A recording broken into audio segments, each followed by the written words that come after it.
actually in my spare bedroom on the floor. You'll probably see this bedroom featured quite a lot in videos coming up in September. So I'm going to use it for different plans I've got.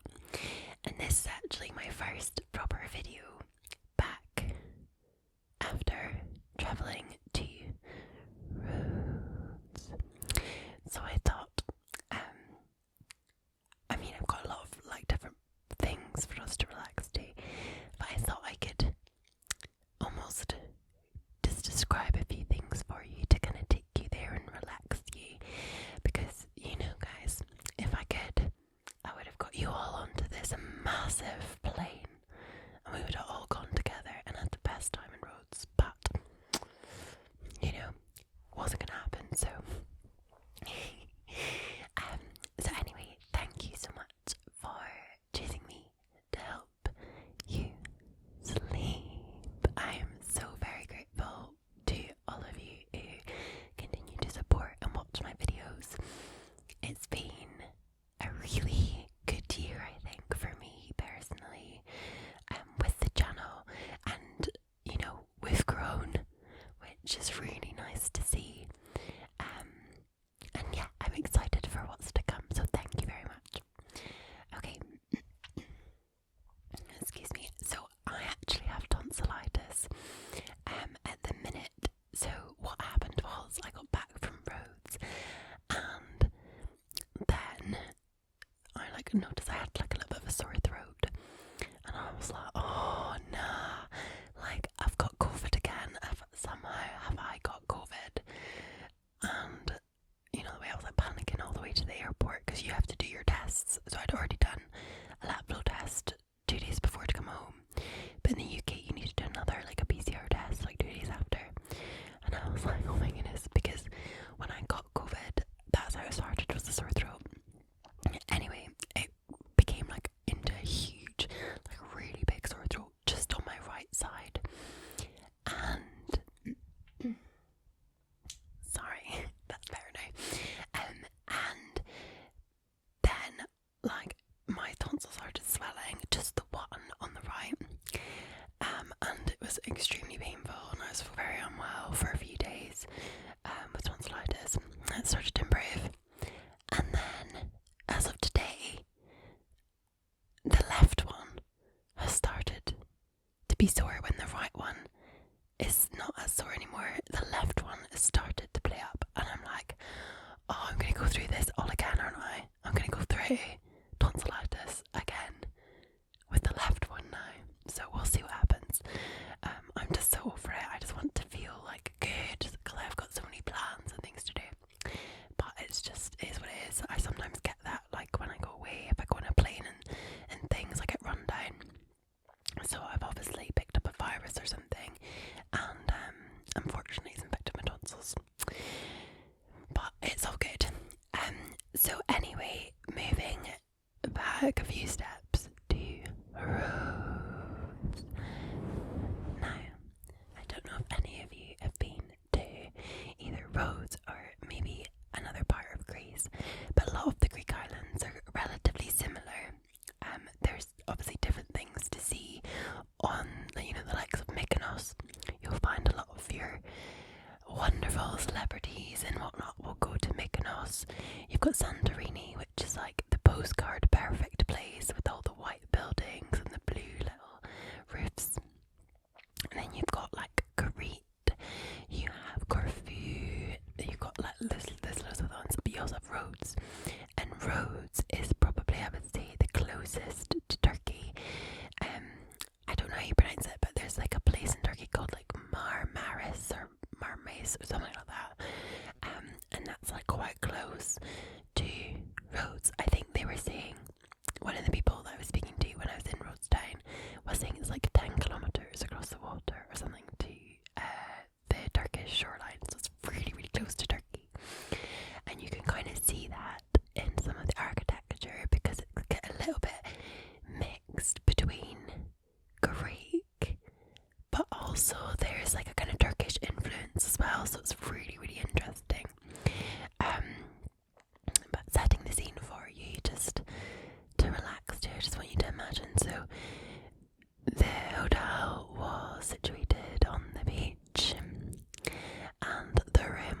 swim up pool, and it was almost like an infinity pool to the sea, and it was just that feeling of really warm air blowing at you when you land, and travelling through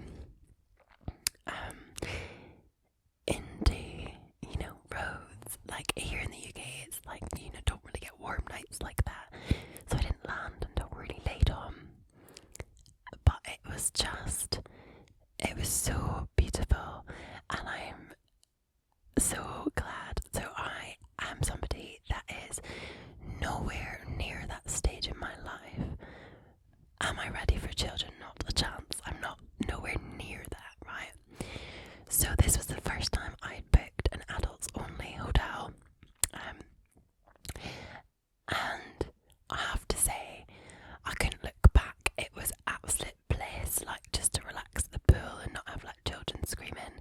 And I know that all of that is really fun if you're a family, but see, when you're not, it can be like not relaxing. So it was so nice just to have this sort of like adults only resort. Just peace. It's like calmness, relaxation, peace. And there was just a lot of good food and good wine. To me, a good holiday has to have good food and good wine and relaxation. That was really funny because, like, the place that I was in, if you like saw, I tagged it a few times on Instagram. It was like a kind of villas and spa type things. It was like all their rooms were like spread out on like a kind of like over a large area.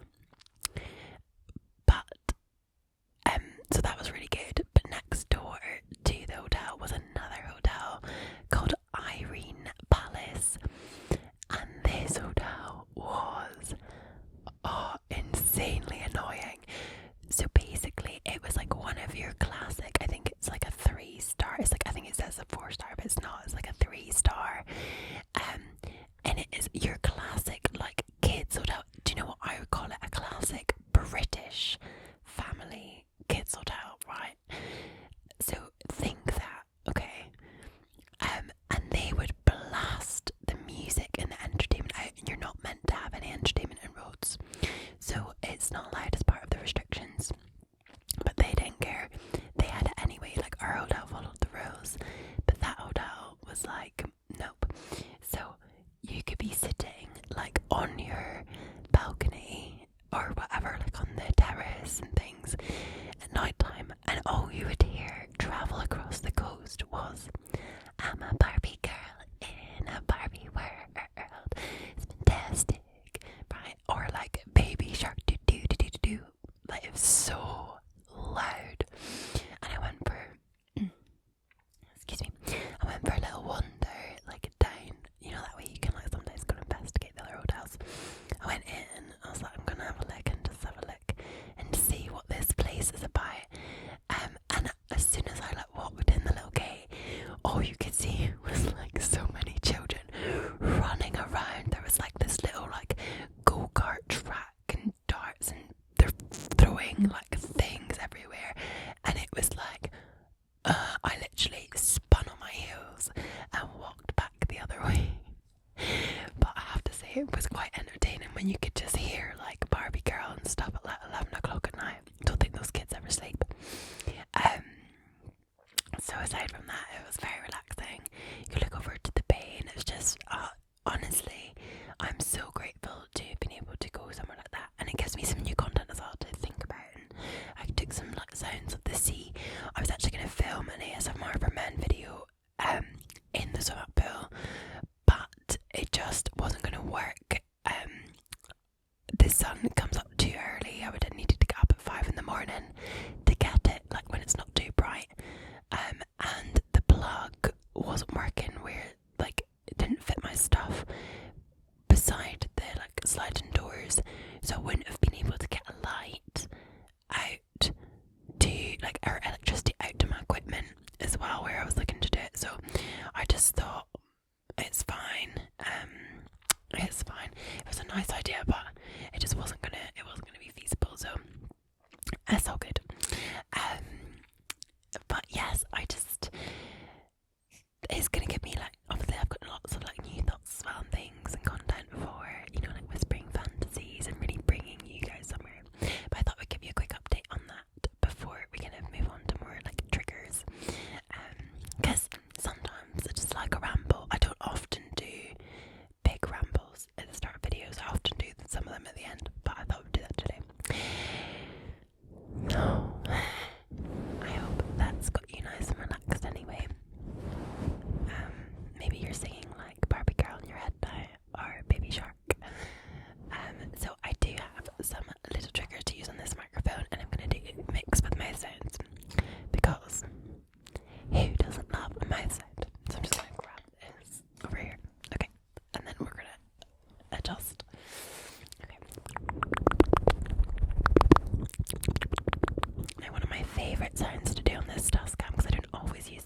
is this. This thing is so good, okay? Are you ready?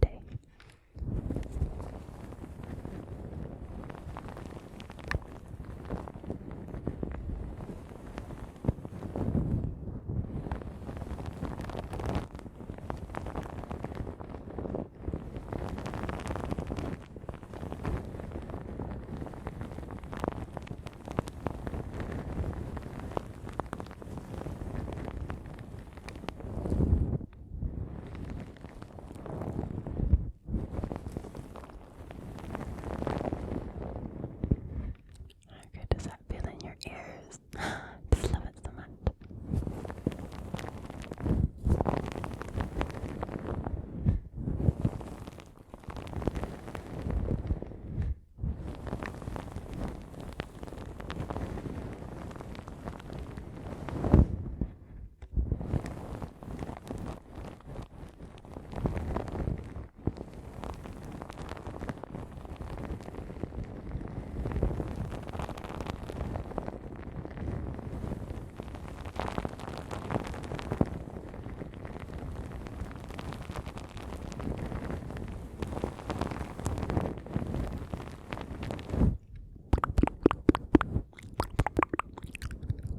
This one here is like, so see if you do like the tongue swirling.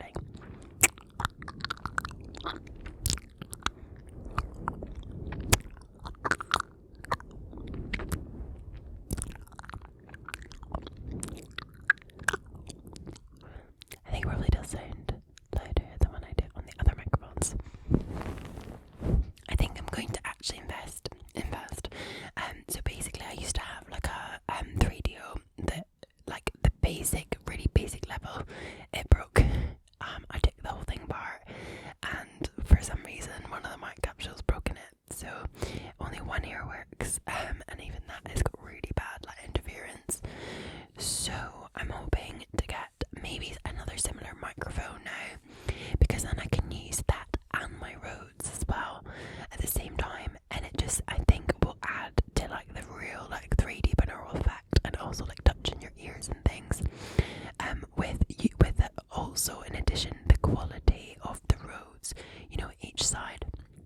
So this time I will not go for the $399 cheap option. I'm gonna try and see there's a better one. I just don't know which one to do yet, because like a lot of people kind of use now for ASMR like a mixture of like 3DOs or like other binaural microphones with ears, and then like Rhodes and different types of you know, kind of condenser microphones.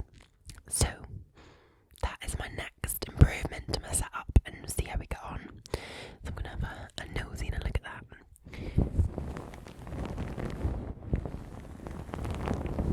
Okay, right. I have this like wooden toothbrush, and I feel like this could be good.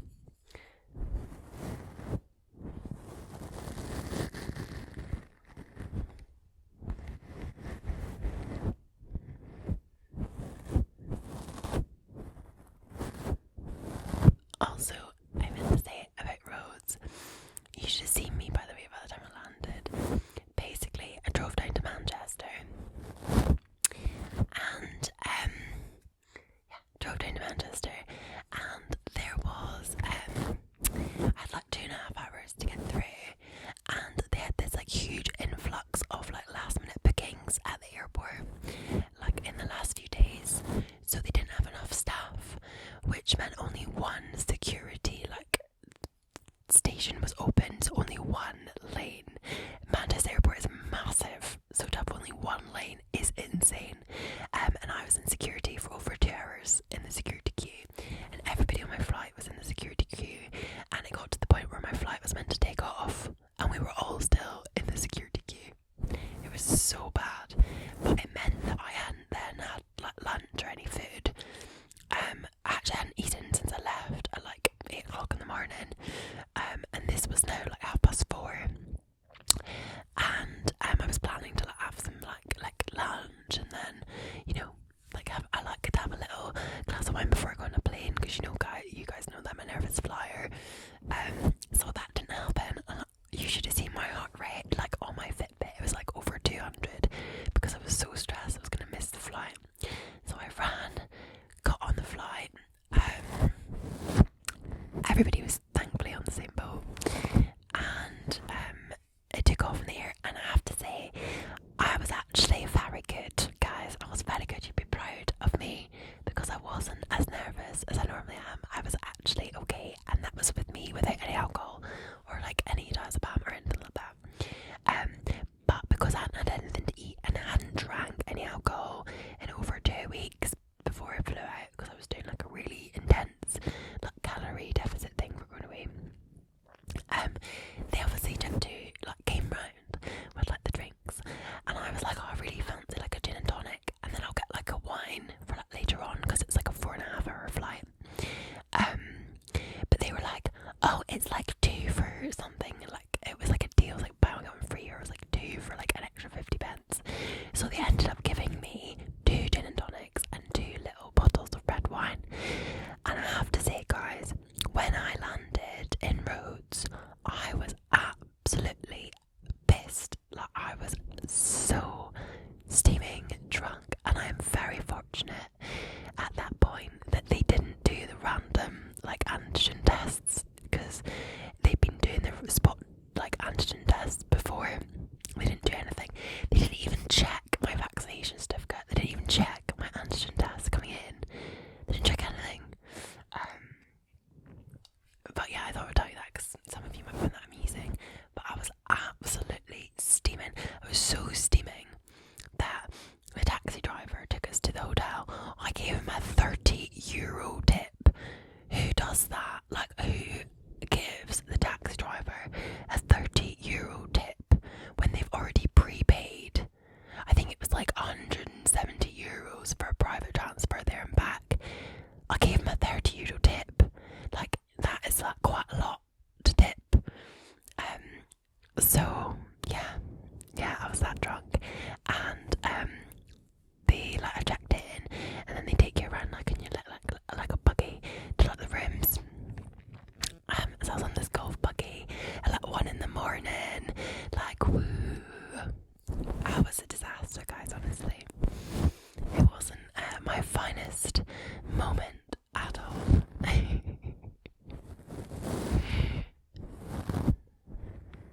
like this. The sound of this is quite good.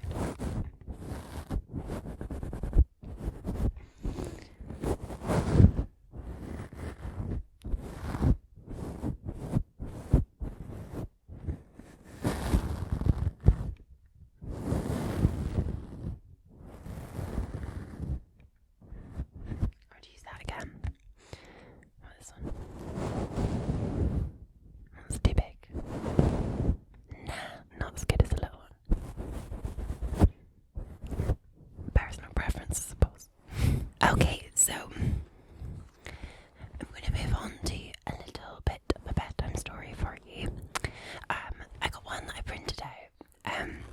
It is a Chinese fairy tale, and we haven't done anything like that before, so I thought I would do that. And you know how much I love a bedtime story. I'm still making my own bedtime stories, but I'm not there yet, so we're using other people's bedtime stories for now. Okay, so I want you guys, if possible, to just relax and just close your little eyes and rest your sleepy head while I read through this, okay? So, at a time when the Tang dynasty reigned over the Middle Kingdom, there were master swordsmen of various kinds. Those who came first were the saints of the sword. They were able to take different shapes at will, and their swords were like strokes of lightning. Yet these master swordsmen were men of lofty mind, and did not lightly mingle in the quarrels of the world. The second kind of master swordsmen were the sword heroes. It was their custom to slay the unjust and to come to the aid of the oppressed. They wore a hidden dagger at their side and carried a leather bag at their belt. By magic means, they were able to turn human heads into flowing water. They could fly over roofs and walk up and down walls, and they came and went and left no trace. The swordsmen of the a sort were the mere-bought slayers. They hired themselves out to those who wished to do away with their enemies, and death was an everyday matter to them. Old Dragonbeard must have been a master swordsman, standing midway between those of the first and the second order. Molo, however, of whom this story tells, was a sword hero. At that time there lived a young man named Sue, whose father was a high official and friend of the prince. And the father once sent his son to visit his princely friend, who was ill. The son was young, handsome, and gifted. He went to carry out his father's instructions. When he entered the prince's palace, there stood 3 beautiful girls, who piled rosy peaches into a golden bowl, poured sugar over them, and presented them to him. After he had eaten, he took his leave, and his princely host ordered one of the girls, Rose Red by name, to escort him to the gate. As they went along, the young man kept looking back at her, and she smiled at him and made signs with her fingers.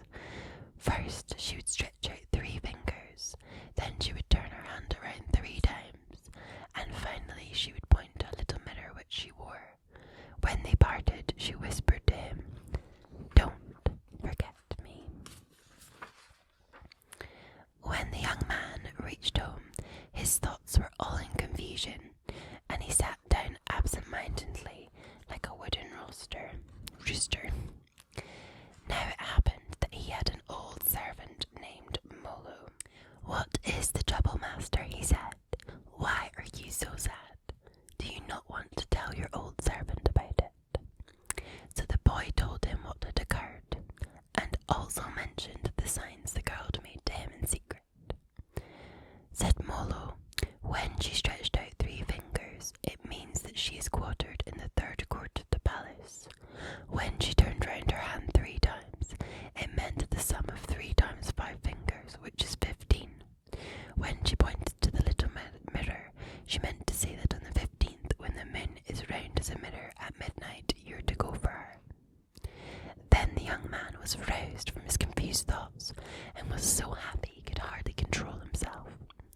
But soon he grew sad again and said, "The prince's palace is shut off as though by an ocean. How would it be possible to win into it?" "Nothing easier," said Molo. "On the 15th we will take 2 pieces of dark silk and wrap ourselves up in them, and thus I will carry you there. Yet there is a wild dog on guard at the girl's court, who is strong as a tiger and watchful as a god. No one can pass by him, so he must be set free." When the appointed day had come, the servant said, "There is no one else in the world who can free this dog but myself." Full of joy, the youth gave him meat and wine, and the old man took a chain hammer and disappeared with it. And after no more time had elapsed than it takes to eat a meal, he was back again and said, "The dog is gone, and there is nothing further to hinder us." At midnight they wrapped themselves in dark silk, and the old man carried the youth over the 10-fold walls which surrounded the palace. They reached the 3rd gateway, and the gate stood ajar. Then they saw the glow of a little lamp, and heard Rose Red sigh deeply. The entire court was silent and deserted. The youth raised the curtain and stepped into the room. Long and searchingly Rose Red looked at him and seized his hand. "I knew that you were intelligent and would understand my sign language, but what magic power have you at your disposal that you were able to get here?" The youth told her in detail how Molo had helped him. "And where is Molo?" she asked. "Outside, before the curtain," was his answer. Then she called him in and gave him wine to drink from a jade goblet and said, "I am from a good family, and have come here